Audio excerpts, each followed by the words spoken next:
그 목회 데이터 연구소의 통계에 따르면 한국교회 성도님들의 상당수가 자신의 기도 생활에 대해 만족을 하고 있을까요? 못하고 있을까요?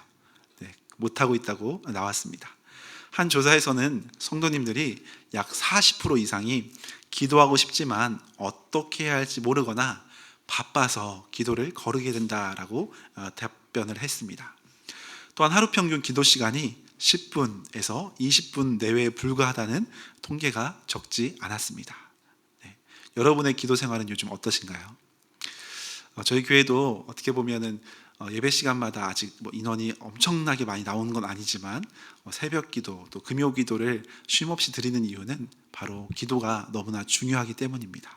그래서 한 명이 모이든 두 명이 모이든 감사하게 두세 사람 이상 모인 곳에 함께 하신다 하셨는데 날마다 두세 사람 이상 함께 모여 주셔가지고 이렇게 기도를 할 수 있는 은혜가 있습니다. 사실 우리 중에 나는 기도가 전혀 부족하지 않아, 나는 기도 부족함 없이 잘하는 사람이야 라고 자신 있게 말하는 사람은 아마 없을 겁니다. 제가 아직까지 이런 분도 못 봤어요. 가끔 있는데 정상적인 사람은 못 봤어요. 대부분 겸손하게 그런 마음입니다. 또 반대로 나는 절대 기도하지 말아야지, 나는 기도 없이도 충분히 잘 살 수 있어 라고 생각하는 성도도 한 번도 본 적이 없습니다. 물론 기도에 대해서 전혀 모르는 사람이 기도가 뭔데요? 그거 모르는데요? 할 수는 있지만 기도가 무엇인지 아는 성도가 이렇게 말하는 사람은 없다는 거예요. 너무 자신 있어 한다거나 또 나는 이걸 필요 없다거나 하는 이런 극단적인 입장에 선 성도는 아무도 없습니다. 우리는 그리스도인이기에 기도의 중요성을 너무나 잘 알고 그만큼 기도를 해도 또 해도 부족하다는 것을 잘 알고 있습니다. 그래서 기도가 우리를 살아 숨쉬게 한 영혼의 호흡이면서 하나님과 소통하는 이 은혜의 통로라는 사실을 우리는 다 알고 있습니다. 그래서 우리 마음 중심에는 언제나 기도에 대해 간절한 열망이 자리 잡고 있습니다. 기도에 대해서 하고 싶다, 간절히 하고 싶다, 간절히 주님 앞에 나아가고 싶은데 이런 마음이 우리가 실천하든 못하든 우리 내면 깊숙이 누군가 모두에게 자리 잡고 있다는 사실입니다. 우리가 바쁘다는 핑계로 또는 너무 힘들다는 이유로 기도를 멀리하고 있을 때조차 우리 영혼의 깊은 곳에서는 주님을 향한 갈망이 끊이지 않습니다. 왜냐하면 기도는 주님이 기뻐하신 일이기 때문에 겉으로는 우리가 침묵하고 바쁘게 생활 속에 지낼지 모르겠지만 우리 내면은 하나님을 향해 본능적으로 부르짖고자 하는 영혼의 두드림이 늘 있다는 겁니다. 이런 기도의 마음을 성도님 우리 각자에게 주신 분은 바로 주님이십니다. 그러니까 성도의 특권은 바로 이 기도이고 기도를 통해서 성도가 큰 은혜를 누릴 수 있습니다. 삶이 고단하고 육신이 지쳐서 기도의 입술이 떨어지지 않을 때도 마음 한구석에는 여전히 하나님을 향한 목마름으로 가득 차 있습니다. 그래서 저도 요즘에 기도 이제 시간이 많으니까 새벽이든 저녁이든 기도하다 보면 때로 육체가 너무 피곤해서 육체 때문에 피곤하니까 쉬어야겠다 해서 또 나름 쉬어보면 기도에 대한 갈망이 너무 커지더라고요. 하루만 기도를 좀 제대로 안 해도 뭔가 목마름이 막 타는 것을 느꼈습니다. 그만큼 성령님이 기도하기를 원하신다는 것을 제가 느꼈습니다. 제가 지난 월요일에 개척교회 목사님들과 이제 개척교회를 하다 보니까 그런 목사님들과 연관이 되더라고요. 개척교회 목사님들과 함께 같은 노회에 계신 독서 모임을 하게 되었습니다. 그래서 독서 모임을 한 달에 한 번 이제 기독교 책을 읽고 그 책을 이제 나누면서 같이 기도하는 모임이어서 굉장히 좀 도전이 되겠다 싶어서 함께 하게 되었는데요. 그래서 진솔한 나눔을 처음으로 가지고 왔어요. 그래서 신앙 독서를 미리 읽고 모여서 같이 이제 나눔을 하고 은혜와 도전을 받는 시간이었는데 이런저런 나눔과 대화를 하다가 특별히 기도에 대한 이야기가 나왔는데 다들 기도하면서 어떻게 기도하면 지내는지, 그러니까 다 개척교회 담임 목사님들입니다. 이쪽에는 안 계세요. 다 서울 중심에 계신 분들이었는데 그래서 같이 이렇게 진솔하게 기도 생활 요즘 어떻게 하냐고 솔직하게 이제 나눈 거예요. 한 7명 정도 모였는데 모두 같은 마음이었습니다. 기도에 대한 간절한 마음, 더 기도해야 하는데, 더 뜨겁게 기도해야 되는데 이런 마음은 가득한데 실제 시간 속에 기도의 시간이나 양이 현저하게 부족하다는 걸 다 고백했습니다. 이와 동시에 또 다른 마음은 기도의 중요성과 간절한 마음은 가득한데 막상 치열한 삶과 이 사역의 현실에서 열정적으로 부르짖지 못하는 그런 안타까운 자기의 모습을 솔직하게 다들 고백하시더라고요. 최근 몇 년 사이에 다 개척하신 젊은 목사님들이니까 얼마나 간절하고 뜨거운 열정이 있겠습니까? 물론 저는 거기에서 제일 신입이었습니다. 신입이라 또 제가 제일 젊으니까 아무래도 제가 또 뜨거움 가운데 막 간증을 했죠. 좀 또 얼마 안 됐으니까 더 뜨겁지 않겠습니까? 매일 새벽도 하고 있다고 하니까 놀라시더라고요. 생생한 기도의 간증을 열심히 전하고 왔는데, 그런데 이분들의 고백뿐만 아니라 기도를 더 깊이 있고 풍성하게 하고 싶은데 솔직히 쉽지 않다는 고백들이 모두에게 있었습니다. 하물며 험한 세상을 살아가는 우리 성도님들의 입장에서 더더욱 주님의 은혜를 소망하면서 뜨겁게, 더 간절하게, 풍성하게, 원 없이 기도 생활이 이루어지는 분은 아마 쉽지 않지만 마음에는 간절한 소망이 다 있을 겁니다. 마음은 원이로되 육신이 연약해서 기도의 자리에 나가지 못하고 또 기도의 그 은혜를 풍성히 누리지 못하는 연약함이 있을지라도 우리는 누구보다 기도의 풍성한 은혜를 경험하고 싶고 또 기도의 은혜를 사모하며 이 자리에 모인 줄로 믿습니다. 그런데 때때로 우리가 기도의 문이 막힐 때도 있습니다. 그래서 우리의 무력함, 우리의 연약함을 고백할 때가 있는데요. 노르웨이 신학자인 오 할레스비는 그의 저서 기도라는 책에서 이런 말을 했습니다. 기도는 무언가를 이루어내는 능력이 아니라 우리의 무력함을 인정하고 하나님께 마음을 열어두는 태도입니다. 무력함이야말로 기도를 위한 가장 좋은 조건이며 기도를 여는 열쇠입니다. 이렇게 말했거든요. 그러니까 우리의 솔직한 상태, 무력함. 주님, 저는 부족합니다. 마음은 있지만 실제로 너무나 무력하고 부족합니다. 이런 모습으로 주님께 나아갈 때 주님이 가장 좋은 조건으로 기도의 문을 여신다는 겁니다. 상한 심령 가운데 부족한 그대로 주 앞에 나아갈 때 주님께서 은혜를 주시는 겁니다. 오늘 본문 로마서 8장 이 말씀은 바로 이 기도의 무력함을 겪고 있는 성도들에게 하나님이 주시는 크신 위로이자 따뜻한 격려라고 할 수 있습니다. 로마서 8장 우리가 잘 아는 것처럼 그리스도 예수 안에 있는 자에게는 결코 정죄함이 없느니라 하면서 율법에로부터 자유할 것을, 예수 그리스도를 믿는 자로서 자유하게 살아갈 것을 선포하고 있습니다. 우리는 성령님을 통해 하나님의 자녀라는 특별한 위치로 입양되었습니다. 세상에서 죄의 종으로 살 수밖에 없는 죄인이었는데 예수 그리스도의 십자가의 은혜로 하나님의 자녀라는 완전히 새로운 영광스러운 신분으로 변화시켜 주셨다는 겁니다. 하지만 우리가 살아가는 세상은 여전히 깨어지고 아픔이 많습니다. 로마서에서는 피조물도, 우리 사람 말고 동물과 식물들도, 모든 피조물들도 신음하고 아파하며 완전한 구원의 때를 기다리고 있다고 말씀하고 있습니다. 그리고 우리 하나님의 자녀라는 우리 성도들조차도 속으로는 탄식하며 온전한 구원을 기다린다라고 고백합니다. 믿음으로 영광스럽게 우리가 살아가려고 하지만 수많은 어려움과 공격이 불쑥불쑥 우리 심령 가운데 또 삶 가운데 찾아온다는 겁니다. 그래서 여러 문제 가운데 방황하면서 믿음이 또 기도 생활이 흔들릴 때가 있습니다. 주님, 어떻게 기도해야 할까요? 주님, 무슨 기도를 해야 할까요? 이 기도의 언어마저 때론 상실할 때가 있다는 겁니다. 그렇지만 오늘 본문은 놀라운 반전을 우리에게 선포해 줍니다. 26절 상반절인데요. 이와 같이 성령도 우리의 연약함을 도우시나니. 기도하지 못하고 방황하는 우리의 연약함을 성령님께서 도와주신다고 말씀합니다. 여기서 도우신다라는 단어는 짐을 지고 쓰러진 사람 맞은편에서 함께 그 짐을 짊어진다라는 의미를 담고 있는 단어입니다. 우리가 기도할 힘조차 없을 때 하나님이 영이신 성령님께서 우리 곁에서 그 기도의 짐을 함께 지자고 탄식하시며 한마음으로 기도로 돕고 계시다는 사실입니다. 그래서 우리는 기도가 막막할 때 이 말씀을 기억해야 합니다. 26절 하반절에 보니까 우리는 마땅히 기도할 바를 알지 못하나 오직 성령이 말할 수 없는 탄식으로 우리를 위하여 친히 간구하시니라. 기도의 능력은 우리의 유창함이 아니라 성령님의 중보와 이 도우심에 달려있다고 할 수 있습니다. 그렇다고 성령님께서 우리의 짐을 통째로 다 가져가셔서 우리는 가만히 있고 그냥 누워있고 우리와 상관없이 로버트처럼 AI처럼 성령님이 혼자 대신 다 기도를 하신다는 그런 무책임한, 우리와 떨어진다는 그런 의미가 아닙니다. 성령님이 우리를 위해 간구하신다는 것은 하나님께서 기뻐하시는 그 믿음의 걸음으로, 기도의 은혜로 우리의 심령을 인도해 주신다는 겁니다.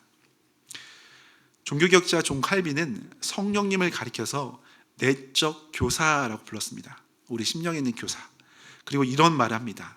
성령께서 친히 간구하신다는 것은 성령이 직접 소리를 내어 기도하신다는 뜻이 아니라 무지하고 둔감한 우리 마음속에 탄식과 갈망을 불어 넣으셔서 우리로 하여금 기도하게 하신다라는 뜻입니다. 이런 고백을 하거든요.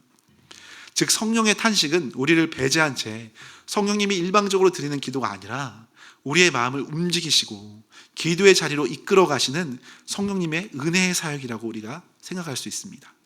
그래서 우리를 기도의 은혜로 인도해 주시는 성령님의 도우심입니다. 우리가 이 완악한 세상 가운데 지쳐 쓰러지지 않고 영혼의 산소, 이 산소를 풍성히 공급받아서 기쁨으로 살아 숨쉴 수 있도록 즐거움으로 주님과 호흡하며 믿음 가운데 힘있게 나아갈 수 있도록 도우시는 성령님이라는 뜻입니다. 우리는 사실 무엇이 진짜 선인지, 무엇이 정말 우리에게 최선의 기도인지 그 내용을 알지 못해서 때로는 급한 마음에 눈에 보이는 것을 먼저 구할 때가 있습니다. 하나님 지금 급합니다. 이렇게 해주시면 좋겠습니다. 당장 눈에 좋아 보이는 것을 우리 딴에는 구하겠지만 당장 우리도 모르는 사이에 욕심에 또 내 삶에 더 유익해 보이는 것들을 구하기에 급급할 때가 있습니다. 그러나 성령님은 우리 안에서 탄식하면서 우리의 기도의 방향을 온전히 하나님의 뜻대로 이끌어 가십니다. 그래서 신학자 찰스 하진은 이 본문을 강의하면서 성령께서 말할 수 없는 탄식으로 간구한다는 것은 성령께서 우리 마음의 애정과 소원을 거룩하게 빚어내시는 과정이다라고 설명했습니다. 그러면서 우리가 마음 깊은 곳에서 거룩함을 향한 신음과 갈망을 느낄 때 그것은 내 영혼의 소리인 동시에 내 안에서 역사하시는 성령님의 소리이다라고 말했습니다. 이 말처럼 성령님이 우리를 위해서 간구하실 때 우리의 심령에는 죄를 미워하게 되고 또 거룩을 사모하게 되는 마음이 생기게 됩니다. 즉 하나님의 뜻을 향한 거룩한 열망이 성령님의 도우심으로 생겨나게 되어 있습니다. 이것이 바로 하나님께서 기뻐하시는 믿음의 걸음으로 인도해 주시는 신실하신 성령님의 도우심의 사역입니다. 그래서 우리가 고난 속에 쓰러져 있을 때 또 성령께서 말할 수 없는 탄식으로 함께 아파하시며 함께 중보 기도해 주시면서 그 영적인 생명력이 우리 영혼에 흘러 들어오도록 끊임없이 우리를 인도해 가십니다. 그 결과로 우리는 다시 일어서서 믿음의 걸음을 내디딜 수 있는 힘을 수시로 공급받게 됩니다. 이러한 성령님의 함께 하심의 중보와 간구 덕분에 궁극적으로 우리의 삶이 역동적인 믿음의 삶으로 나아갈 수가 있게 됩니다. 또한 27절에 보면 이런 말씀을 합니다. 같이 한번 읽겠습니다. 마음을 살피시는 이가 성령의 생각을 아시나니 간구하심이니이다. 아멘. 여기서 마음을 살피시는 이가, 이것은 곧 성부 하나님을 말씀합니다. 우리가 깊은 고난 속에서 기도의 언어조차 잊어버리고 그저 말문이 막혀서 신음하면서 주님, 주님 말이 안 나오고 그렇게 주님만 찾고 있을 때에도 주님은 마음을 살피신 그분이 우리와 가운데 함께 하신다는 겁니다. 하나님은 우리의 입에서 나오는 소리를 들으시는 것보다 우리 마음 깊은 곳에 있는 성령님의 감동과 탄식을 이미 알고 계신다는 사실입니다. 우리는 비록 어리석고 또 두서없이 기도할 때가 있지만 우리의 마음을 꿰뚫어 보시는 아버지께서는 그 깊은 곳에서 함께 하시며 인도하시는 성령님의 온전한 기도를 들으신다라는 말씀입니다. 그리고 성부 하나님은 우리 안에서 일어나는 성령님의 생각을 다 아시고 성령의 생각을 다 아시나니 라고 말씀하신 것처럼 하나님 아버지께서 성령 하나님과 하나이시기에 온전히 다 알고 계시고 우리의 마음을 살피십니다. 이것이 바로 하나님 아버지와 성령 하나님의 정말 말할 수 없는 신비한 교통이고 은혜이고 또 우리를 하나님께로 나아가게 하는 특별한 장치라고 할 수 있습니다. 우리가 아파서 신음할 때 내 안에 계신 성령님께서 그 신음을 온전히 담아서 하늘로 올려보내시면서 그 기도는 어떤 오해나 낙오 없이 하늘 아버지의 마음에 온전히 전달하도록 성령님이 끊임없이 도고 계시다는 겁니다. 땅에서 탄식하는 성령님의 간구와 이 하늘에서 들으시는 하나님 아버지의 마음은 언제나 하나이시기 때문에 우리의 마음의 중심을 주님께서 다 아시고 그대로 하나님께 올려드리며 역사해 가신다는 의미로 우리가 묵상할 수 있습니다. 또한 이는 성령이 하나님의 뜻대로 성도를 위하여 간구하심이니라 말씀하고 있습니다. 성령님은 언제나 하나님의 뜻대로 하나님께서 기뻐하시는 뜻을 따라 우리 성도를 위하여 함께 중보 기도하고 계십니다. 사실 우리는 영적으로 눈이 어두워서 당장의 고통을, 당장의 문제를 해결할 자기 중심적인 기도를 할 때가 참 많습니다. 그래서 돌아봤을 때 그때 내 뜻대로 이루어지지 않은 게 천만다행이다 라고 할 때가 많습니다. 그럴 일은 없겠지만 각자 화난 일이 있거나 속상한 일이 있을 때 화를 나게 한 그 상대를 향해서 함부로 말할 때가 있잖아요. 그 사람 앞에서든지 뒤에서든지 그 사람 뭐 사라져버렸어, 그런 말 절대 안 하겠죠, 우리 모두는. 근데 그런 때 있잖아요. 이렇게 막 화가 나고 속상하고 뭔가 원수진, 남의 얘기입니다. 우리 성도들 얘기는 아니고 남의 얘기.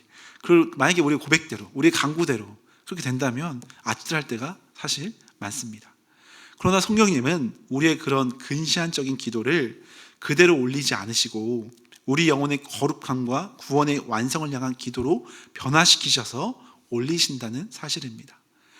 내 기도는 이기적이어서 거절당할 수 있지만 나를 위한 성령님의 기도는 단 한 번도 거절당하시지 않습니다. 성령님은 언제나 하늘 아버지의 선하신 작정과 온전하신 하나된 기도를 들으시기 때문입니다. 혹시 우리 가운데 내가 기도를 잘 못해서 또 내가 유창하게 하지 못해서 그런 마음이 답답하신 분이 있을지 모르겠습니다. 혹은 내가 잘못한 것을 구해서 하나님 뜻에 어긋날까 봐 염려하며 기도를 쉬는 어리석음을 범하는 분이 있지는 않으신지 모르겠습니다. 우리 마음속에는 하나님의 뜻을 가장 잘 아시는 성령님이 함께 하시고 하늘 보좌 위에는 우리 안에서 기도하시는 성령님의 마음을 다 아시는 아버지가 계시기 때문에 우리가 담대하게 기도의 자리로 나아갈 수 있습니다. 그렇다고 이제 내 마음대로 기도해야지, 어떻게 기도하든 성령님이 뭐 잘 변화시키셔서 아름답게 올리시겠지라는 교만한 마음은 우리가 내려놓아야 합니다. 하나님께 우리가 완벽한 기도를 드리지 못하겠지만 겸손의 마음으로 기도를 드려야 하는 것이 중요합니다. 우리가 주님께 나아갈 때 연약한 모습 그대로 주님의 십자가 은혜를 의지해서 주님, 저의 힘은 부족하지만 주의 은혜를 간구합니다. 기도할 바를 알지 못하지만 은혜를 더하여 주옵소서. 이러한 간절한 마음으로 나아갈 때 주님께서 우리의 눈물과 그런 연약한 기도를 놀라운 성령의 은혜로 변화시키셔서 하나님의 꼭 맞는 향기로운 기도로 온전히 빚으시고 하늘 아버지께 온전히 올려드리게 하실 것입니다. 삼위일체 하나님께서 이토록 우리의 기도를 책임지시고 이끌어 가시기에 우리의 삶은 결국 28절의 약속처럼 이렇게 됩니다. 같이 한번 읽어보겠습니다. 시작. 우리가 알거니와 하나님을 사랑하는 자 곧 그의 뜻대로 부르심을 입은 자들에게는 모든 것이 합력하여 선을 이루느니라. 아멘. 우리가 잘 아는 말씀 구절이죠. 이 놀라운 약속은 세상 모든 사람에게 무조건 주어지는 약속이 아닙니다. 본문에서 말씀에서 그 대상을 한정하고 있습니다. 하나님을 사랑하는 자, 곧 그의 뜻대로 부르심을 입은 자들, 이 사람들만 하나님이 합력하여서 선으로 이루어 가신다는 겁니다. 이 부르심은 거부할 수 없는 은혜로 우리를 부르시는 이 효력 있는 특별한 부르심입니다. 우리가 먼저 하나님을 사랑한 것이 아니라 창세전부터 하나님의 기쁘신 그 뜻 안에서 우리를 특별히 선택하시고 작정하셔서 우리를 십자가의 은혜로 불러주셨습니다. 내 구원의 근거가 우리의 변덕스러운 감정이나 의지나 상황에 달려있다면 우리는 벌써 수십 번 변절하고 주님을 떠났을 리가 많습니다. 저부터가 그렇습니다. 저부터 돌아보면 수십 번 주님을 멀리했겠다, 정말 믿음 가운데 버틸 수가 없는 연약한 자였구나라는 생각을 하게 됩니다. 그러나 우리의 어떠한 상황을 뛰어넘어서 하나님의 영원하신 뜻과 그 부르심에 우리의 믿음이 뿌리박고 있기 때문에 우리는 이 약속 안에서 절대적으로 안정된 그 신앙생활을 하고 있는 겁니다. 모든 것이 합력하여 선을 이루느니라. 여기에서 모든 것은 기쁨과 슬픔, 이 긍정적인 것도 있겠지만 부정적인 것, 눈물과 아픔과 연약함과 실수와 넘어짐과 이런 모든 것까지 포함한 내용입니다. 그래서 그 설교의 황태자라 불리는 찰스 스펄전 목사님이 이런 비유를 했어요. 하나님의 섭리를 향해서, 이러한 놀라운 합력해 이루신 섭리를 향해서 빵을 만드는 과정에 비유했습니다. 아마 그 서양에 맞게 빵에 대해 비유한 것 같습니다. 우리나라로 치면 밥이나 국으로도 비유할 수 있겠는데요. 밀가루만 있으면 텁텁하고, 소금만 먹으면 짜고, 이스트만 먹으면 씁니다. 그러나 각각의 재료는 입에 대기조차 힘들겠지만 위대한 제빵사의 손에 들려 함께 반죽되고 뜨거운 오븐을 통과하면 가장 맛있는 빵이 된다는 그런 비유입니다. 이처럼 우리 눈에는 의미 없이 버려진 시간 같고 나를 찌르는 고통의 파편들처럼 보이는 그 순간들조차도 이 주권자인 하나님의 손 안에서 하나로 버려질 것이 없이 가장 아름답게 버무려지고 은혜의 재료로 사용돼서 합력해서 이렇게 또 불과 같은 어떻게 보면 고난의 시간을 통과하고 나서 상상도 할 수 없는 영광스러운 은혜의 결과로 아름답게 빚어진다는 겁니다. 하나님은 우리의 삶에 일어나는 가장 그런 아픈 시간조차도 결코 낭비하지 않으시고 전능하신 하나님의 주권적인 섭리로 우리가 감히 측량할 수 없는 놀라운 사랑으로 결국 이끌어 가십니다. 이러한 주님의 신실하신 사랑, 합력하여 선을 이루는 주님의 은혜를 감사하면서 더욱 기대함으로 신뢰하는 성도님들 되시기를 소망합니다. 그런데 우리가 이 구절에서 가장 오해하기 쉬운 단어가 바로 선입니다. 합력하여 선을 이루라. 선. 우리는 흔히 선을 내 병이 낫는 것, 또 우리가 하는 사업이 다 잘 되는 것, 당장 눈앞의 고난이 싹 사라지고 현세적인 축복이 충만하게 임할 때 선이라고 해석할 수가 있습니다. 물론 이러한 현재적인 축복도 얼마든지 주시는 하나님이십니다. 그러나 이 부분만 바란다면 극히 일부, 아주 최소한의 하나님의 손길을 바라보고 있는 것입니다. 그렇지만 하나님의 놀라운 주권적인 섭리 안에서 이 선은 결코 세상적이고 육신적인 안락만을 의미하지 않습니다. 이 선의 진짜 의미는 바로 29절에 이어지는 말씀에 나와 있습니다. 그 아들의 형상을 본받게 하기 위하여, 이렇게 나오거든요. 오늘 본문 그 다음 절에 그 아들의 형상을 본받게 하기 위하여. 하나님이 생각하신 최고의 선, 이 궁극적인 선은 우리가 세상에서 뭐 도덕이나 이런 선이 아니라 우리의 깎이고 부서진 인격과 삶이 고난이라는 이 용광로를 통과하면서 불순물이 제거되고 마침내 점도 흠도 없는 예수 그리스도, 그 아들 예수 그리스도를 온전히 닮은 거룩한 자녀로 완성되는 영광스러운 성화의 과정에 이르는 것을 말씀하고 있습니다. 그래서 30절에는 이렇게 말합니다. 또 미리 정하신 그들을 또한 부르시고, 부르신 그들을 또한 의롭다 하시고, 의롭다 하신 그들을 또한 영화롭게 하셨느니라. 우리를 미리 정하셨고 부르셨고 의롭게 하셨고 궁극적으로 성화를 넘어 영화롭게 하시려는, 하나님과 같은 영광스러운 모습으로 변화시키려는 이 놀라운 하나님의 주권이 있다는 겁니다. 그래서 이것을 알게 되면 우리가 알거니와 우리는 삶의 어떤 환난 앞에서도 결코 절망할 수가 없습니다. 우리가 어려움 속에서 기도할 바를 알지 못해 탄식할 때 성령님께서 함께 하시며 우리를 위해 간구해 주실 뿐만 아니라 하늘 아버지는 그 기도를 들으시고 우리 삶의 모든 고난과 눈물을, 심지어 우리의 실수까지도 재료로 삼으셔서 마침내 우리를 예수 그리스도, 그 예수님을 닮은 영광스러운 존재로 빚어내고야 마시겠다는 신실하신 약속입니다. 이것이 성도를 향한 삼위일체 하나님, 성령님이 역사하시고 성부 하나님이 들으시고 예수 그리스도의 모습으로 우리를 빚어가시는 삼위일체 하나님의 놀라운 구원의 협력이자 사랑의 사역이자 기도에 우리를 훈련시키는 모습이라 할 수 있습니다. 혹시 지금 당장 내 삶에 이해할 수 없는 어려움이 찾아온 분이 계십니까?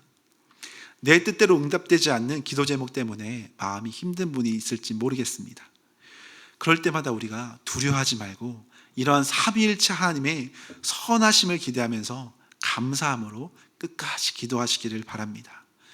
이 전능하신 하나님께서 모든 상황을 하나도 빠짐없이 아름답게 엮으셔서 우리의 심령을 가장 아름다운 선으로, 가장 아름다운 거룩한 사역으로 빚어가시고 인도해 가실 것입니다. 이 흔들리지 않는 섭리의 약속을 굳게 믿으면서 모든 상황 속에서도 포기하지 않고 기도하며 다시금 담대히 믿음의 길을 내딛는 우리 성도님들이 되시기를 소망합니다.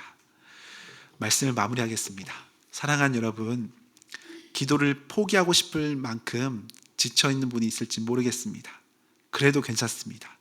그 상한 마음 그대로 주님 앞에 우리가 엎드려 나아가시기를 바랍니다.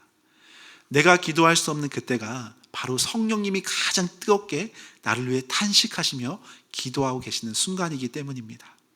성령 하나님을 의지해서 다시 한번 우리의 기도를 들으시는 하늘 아버지께 예수 그리스도의 보혈을 의지하여 삼위일체 그 하나님의 신실하신 약속을 붙잡고 기도하며 합력하여 선을 이루시는 그 주님만 신뢰하시기를 간절히 소망합니다.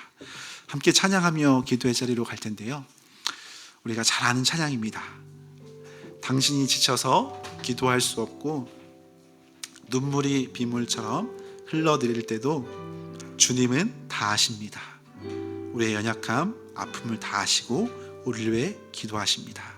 그 주님께 같이 고백합니다.